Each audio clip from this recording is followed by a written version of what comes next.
স্পার্টারা ছিল ইউরোটাস নদীর তীরে অবস্থিত।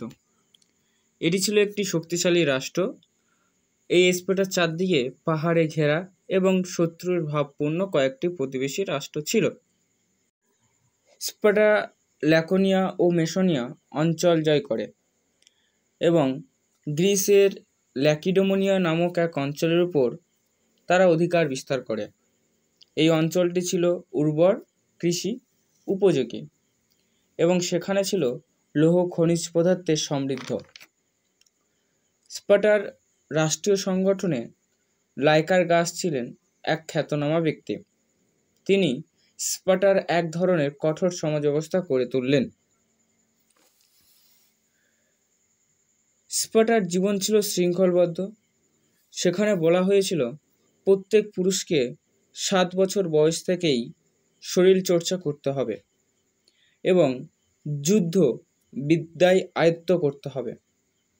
এই কথাটাই শুধু পুরুষ শাসনের কাছে ছিল না, ছিল মেয়েদেরও কাছে। স্পার্টার ছেলেদের মতনই মেয়েদেরকেও শরীর চর্চা এবং যুদ্ধবিদ্যায় আয়ত্ত করতে হতো। স্পার্টার আদিবাসীরা 3টি শ্রেণীতে বিভক্ত ছিল: স্পার্টান, পেরিয়কয়, হেলট। স্পার্টানরা সমাজ রাষ্ট্রের সমস্ত ক্ষমতা ও সুযোগ সুবিধা ভোগ করত। পেরিয়কয়রা ছিলেন স্পার্টার আদিবাসীরা। তারা স্বাধীন হলেও রাজনৈতিক অধিকার থেকে তারা বঞ্চিত ছিল প্রথাগতভাবে। তাদেরকে সেনাবাহিনীতে যোগ দিতে হতো, ব্যবসা বাণিজ্য ও শিল্প থাকতে হতো এবং বেশি পরিমাণে তাদেরকে কর দিতে হতো। আর হেলটরা ছিল সব থেকে নিম্ন স্তরের মানুষ। হেলটরা ছিল স্পার্টার জনগণের সংখ্যাগোষ্ঠীর অংশ। এরা ছিল অত্যাচারী, অধিকারহীন, ভূমিহীন এই সমস্ত মানুষ।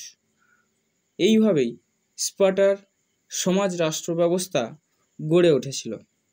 যদি ভিডিওটি ভালো লাগে অবশ্যই চ্যানেলটিকে সাবস্ক্রাইব করবে এবং পাশে থাকবে। ধন্যবাদ।